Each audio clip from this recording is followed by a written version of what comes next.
Morning, ladies and gentlemen. Welcome to my new video. So, a number of things have happened last few days I wanted to talk about. Firstly, I want to start with Elon Musk, and then I'm going to be talking about Trump's message about China. I'm also going to be talking about the Malacca Strait and what Iran is doing right now could be what the US does to China in the near future. Talking about Trump and he's pretending to be Jesus. And then finally, I'm going to be talking about Japan rearming themselves. So without further ado, let's start with the show. So Elon Musk sent this tweet out a few days ago on the 12th of April, which was 4 days ago. And in this tweet, he's calling it the Wuhan virus. You can see here. He says, I had the original Wuhan virus before there was any vaccine. So, first of all, why is Elon Musk referring to the Wuhan virus when it's called COVID, officially named COVID? And the Wuhan virus was something that Trump used to say a lot, and it caused untold amount of racial tensions between the Westerners and the Chinese. So I'm extremely angry that fact that Elon Musk uses these words, especially the Wuhan virus, which is well, nobody calls it the Wuhan virus anymore. Everyone calls it COVID. And secondly, this guy is making tons of money in China. They need to kick him out. I'm serious, guys. They need to kick this guy out. Here he is making trillions and trillions of money from China. He's getting free rare earths because his factories are in China. I think he's got two factories in Shanghai, mega factories. So he's getting free, rare earths. Well, not free, but he's paying for it. But obviously, it's free when it comes to. He doesn't need to deliver it. He doesn't need to import it from China into US. He can basically use China's supply chain and build cheap cars and sell it around the world. That's what he does. So he's using China's supply chain for free.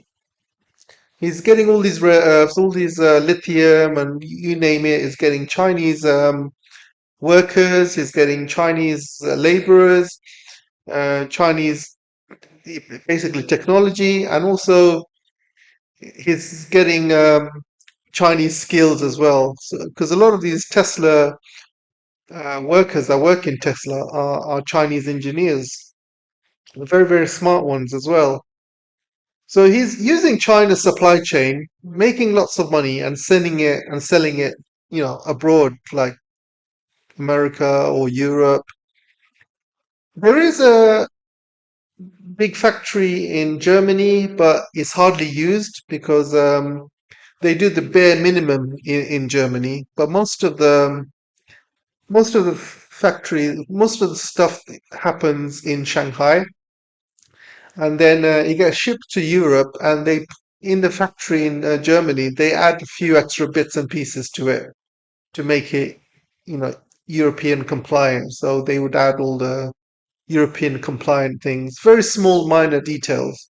But the main, where they do the like batteries, the technology, all the testing, the actual factory, putting the cars together, that's all done in Shanghai. And yeah, Elon is making tons of money from it. So why is he calling it the Wuhan virus? Why is he not calling it COVID? I mean, this is the guy who's supposed to be very, very intelligent. People have stopped calling it, Wuhan years ago. Even Trump doesn't call it anymore. So why is this guy calling it?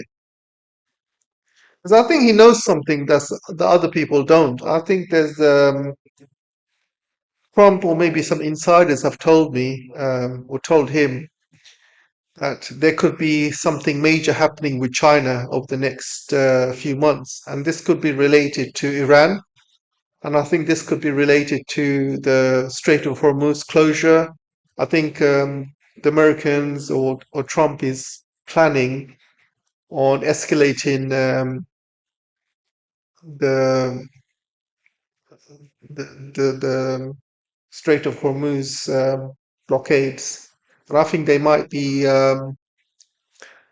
attack or kidnap one of the Chinese ships, or they might completely try and block the Chinese ships and seize it. I think they're going to do something to escalate the conflict, and they're going to start maybe sanctioning China because they've already started, guys. There was a press conference yesterday when Scott Bessent said that they are targeting Chinese banks for secondary sanctions, and they said if they find any proof that these Chinese banks have done any transactions with Iran, then they'll be sanctioned. Unfortunately for him, he's not very bright. These Chinese banks, they don't transact in dollars with Iran. Everything is done using the Chinese yuan or maybe the local Iranian currency, or maybe it's done with oil for deal, agreement, which means Iran supplies the oil and China provides Iran with all the material it needs, infrastructure work, um, maybe some technology transfers, military transfers, that kind of thing. So those kind of things you cannot trace, impossible to trace. So I'm sure these banks, Chinese banks, have already taken measures to make sure they don't get flagged basically in the world system.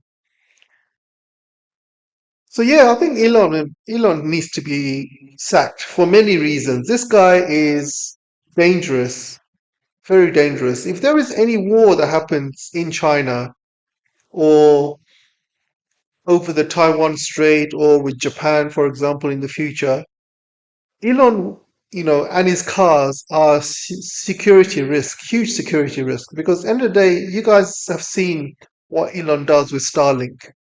The amount of Russian soldiers that have been killed using Starlink, and Elon will always bat for the West because that's where he pays the taxes. So he will always bat for the West. He will always bat for whoever's in charge, whichever government. And if the American government tell Elon to leave, he will leave because that's where his loyalties lie. His loyalties do not lie with China. And only reason he's allowed to stay in China is because he's very useful in China. He's like a spy in China. He's basically there to look at all the Chinese technology um, improvements and all the new technology things regarding cars. He's already there, or his people are already there, and they're basically scanning for all the new technologies that China's releasing, and he's basically using that to put it on his Tesla, or he's going to bring it back to the US and say, "All right, China's doing this, we need to do this." So he's a major spy, and any war scenario, he's going to obviously bat for the West. He's going to provide them satellite data links, and I believe his cars, Tesla cars, are spyware. Like Nvidia chips have back doors. All the Western products have back doors, guys, all of them. And I'm sure that Teslas would have back doors. Maybe there might be a remote kill switch where all the Tesla cars just stop working. Or maybe these Tesla cars would basically be spying. I believe the Chinese government have banned the Tesla cars I think from government workers. They're not allowed to buy Tesla cars. I read that they did that a few years ago, I believe. Um, but I think they really need to kick out this guy. I made a complaint about Elon regarding the tweet to the Chinese consulate in China and also in the US, the embassy as well. I've contacted them. I said, look at the language Elon Musk is using. So this is the guy making trillions of dollars from China. He needs to be kicked out or sanctioned. Either way, this is not. This is not acceptable, guys. Not from somebody like Elon Musk.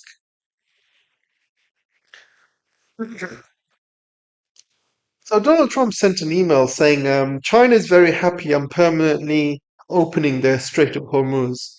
So first of all, the Strait of Hormuz is open for China. Iran lets Chinese ships, Russian ships, Pakistani ships let it through with no problems. So the strait was never closed for China. He was always open for China. So Donald Trump says he's very happy he's opening the strait for China. And then he says also, I'm also doing it for them, also for the world. So come on, guys. When has ever Donald Trump done anything for China? When has he done it? Nothing. He's tried to destroy China ever since his first term, where he tried to destroy Huawei and Chinese economy. You know, you name it. He's snapped Meng Wanzhou. He's been calling the COVID virus, the Wuhan virus, all these things. You know, he's been doing everything he's doing, and even the tariff war he's done this year, even the tariff war in his first term, everything he's done is to destroy China. And there's also another funny story, guys. Do you remember Gordon Chang? Gordon Chang, nobody takes seriously anymore because for 20 years he's been saying China collapse, China collapse. For 20 years, and he's been given lots of airtime in Fox News, CNN, and many like TV channels, news channels. He's made a lot of money, guys. You know, he has made a lot of money. He's got these books, and his books, The Coming Collapse of China, gets heavily promoted by the West and CIA and all these news channels. And so a lot of ma- let's just say the MAGA cult, the typical American redneck MAGA, they would love those books. They would read it and they would get so excited, like, yeah, coming collapse of China. China's gonna collapse any day now. Unfortunately for them, China hasn't collapsed. China is actually getting stronger. So do you remember the tariff war that Trump started on last year, February? Well, he started it because he took the advice of somebody called Peter Navarro, I believe. And Peter Navarro wrote an article online using Gordon Chang's book. So he wrote an article saying that if we tariff China, China's economy going to collapse. I'm quoting Gordon Chang's book, and these are the facts and figures, and this will definitely happen. So So Trump basically saw that article from Peter Navarro and he hired him as part of the administration. He hired him on the spot. He said, "Come work for us." And Peter Navarro obviously took a lot of advice from Gordon Chang's book. And he told President Trump at the time, if you tariff China, China will collapse, basically. China's economy will collapse, blah, blah, blah. And that's what he did. That was what those tariffs were about. It was about China. It wasn't about the world, by the way. It was mainly about China.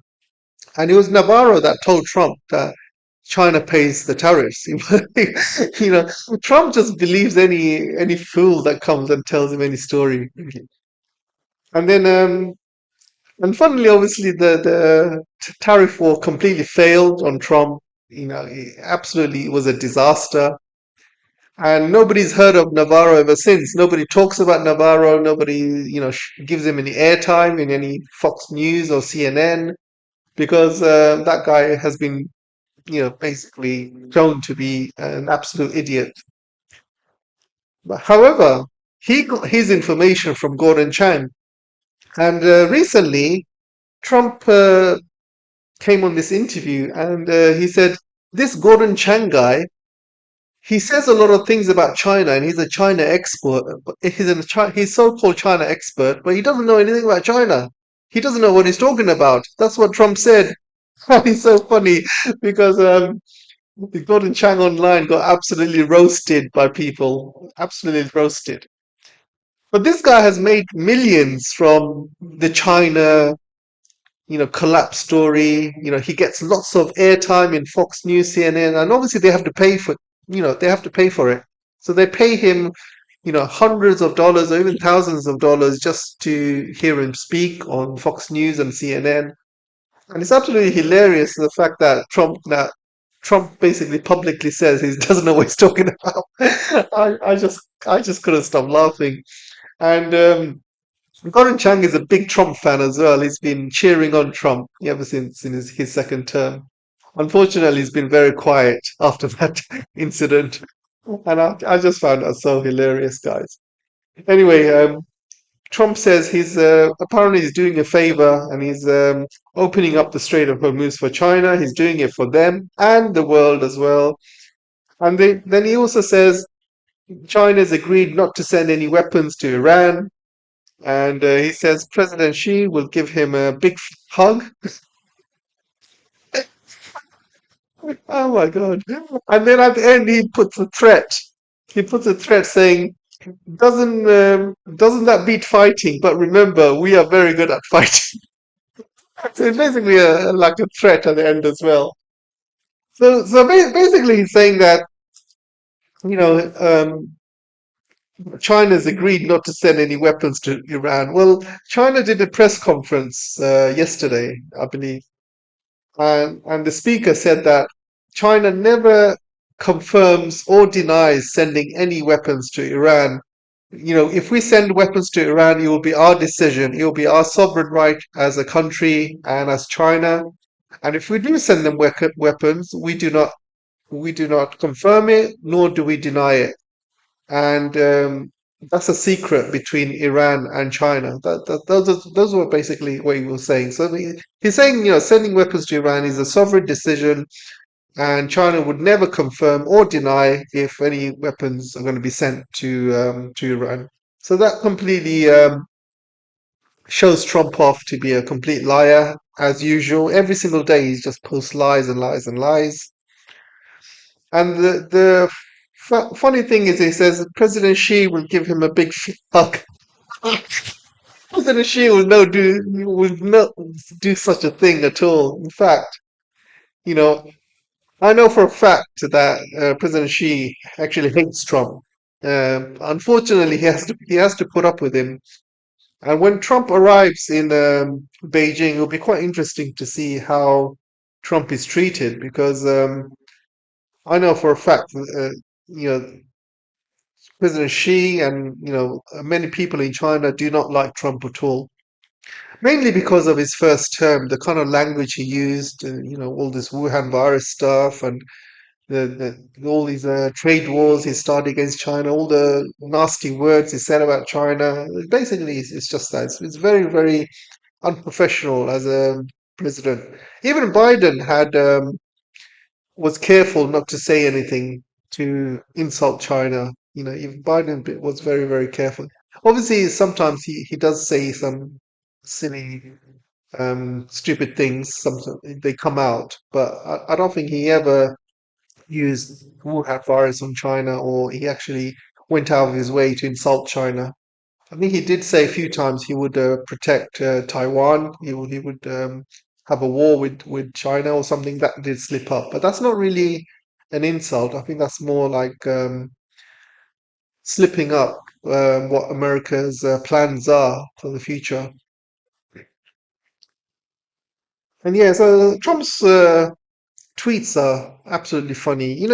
I got a really good business idea, guys. If you want to open a YouTube channel and just go through Trump's tweets every single day and laugh at his tweets and just debunk them every single day, you will make a lot of money. You'll get lots of followers and lots of money. YouTube will pay because that's a really good job there.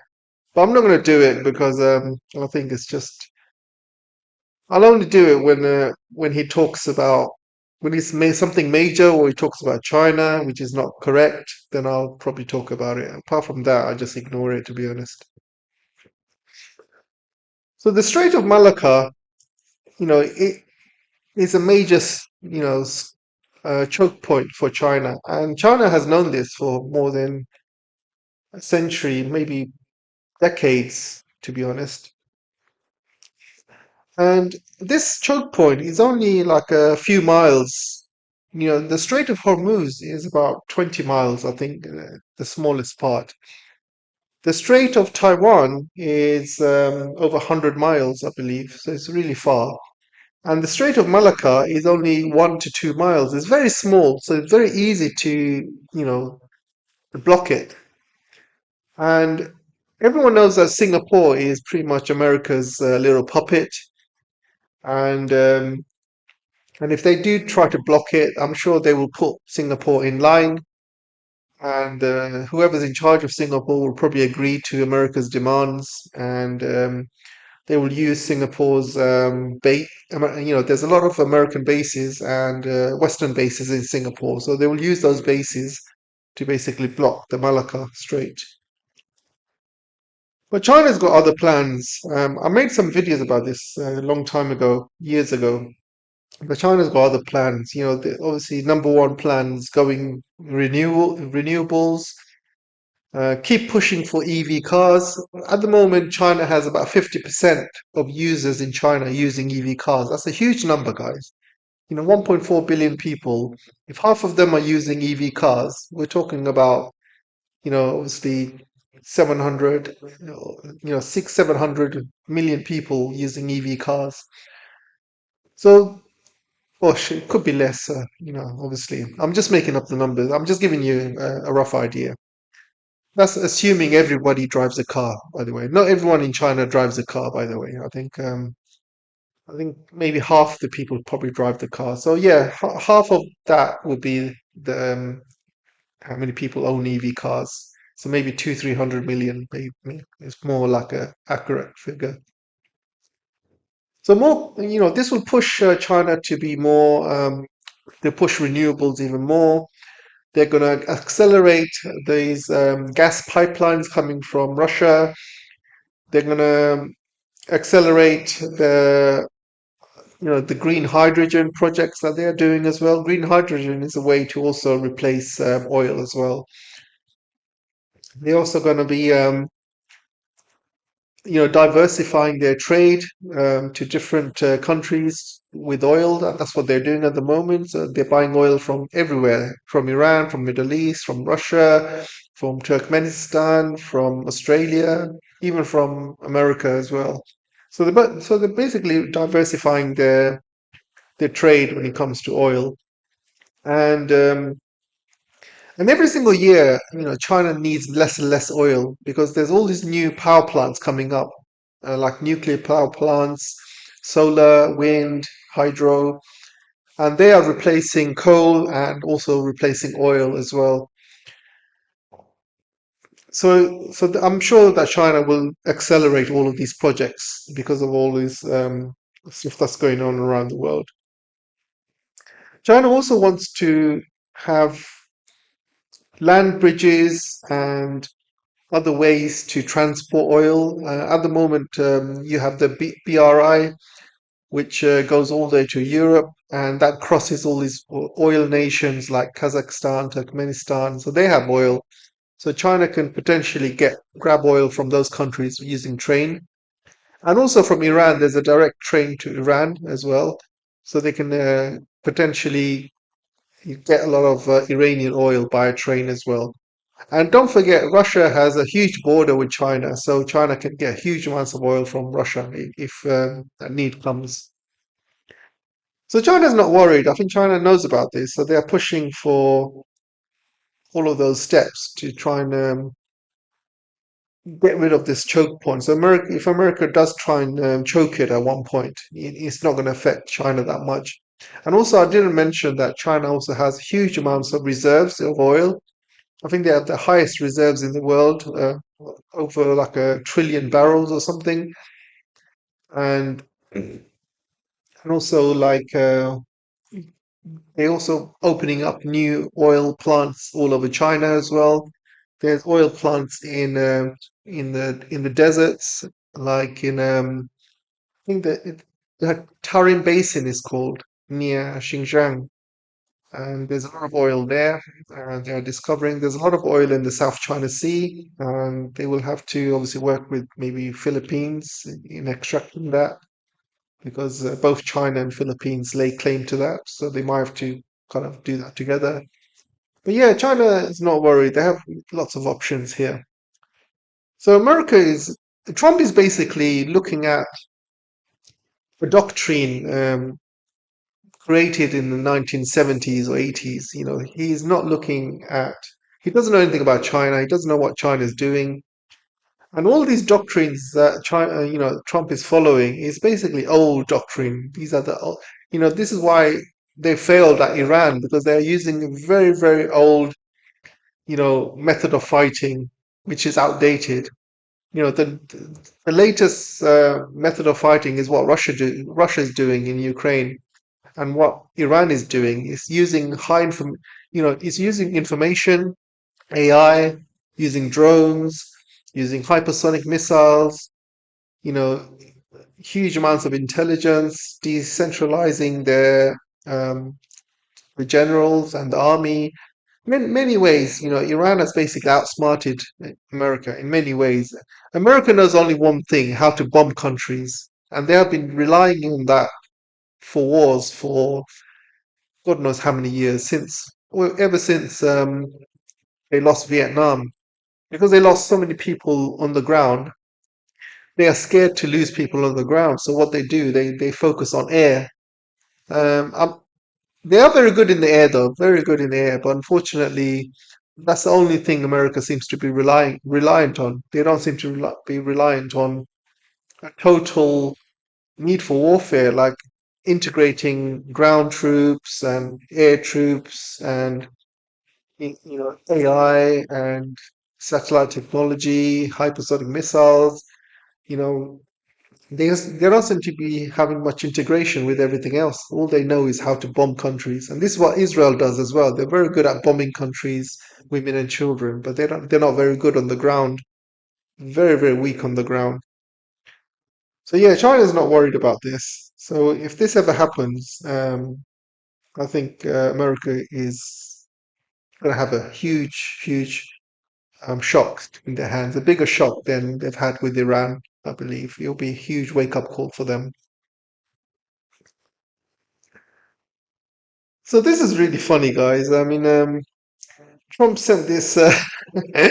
Well, he shared this image of him basically as Jesus, and he's looking after somebody that looks like Epstein. It's funny because you got Epstein guy at the bottom, and at the top, there was some sort of devil figure with horns in the middle. It's really crazy the kind of stuff that he sends out on his Twitter. And apparently, a lot of Christian people in America have been absolutely offended by this. And he had to come in front of the cameras in Fox News and he had to explain why he spread this message. Because a lot of Christians are saying this is blasphemy. Yeah. America is a very Christian nation. There's a lot of religious people in America. So a lot of people took a lot of offense to that. And he explained that the interviewer said to him, why did you send that picture of you pretending to be Jesus? And Trump said, I didn't think it was Jesus. I thought he was a doctor. so, so funny. Just he lies so blatantly, guys. I mean, does this picture look like a doctor to you? I mean, where's the stethoscope that doctors use? Where's the doctor's uniform? Oh, it's just so funny. I can't get over the fact that, he's basically looking after Epstein. It's just so, I mean, Trump is known for not using his brains, but this was probably one of his greatest moments, or less greatest moments, let's just say. I wanted to talk about Japan, guys, but I think I'm running out of time, so I'm gonna save that for tomorrow's video. So let me know what you guys think, and I'll see you guys soon. Take care for now.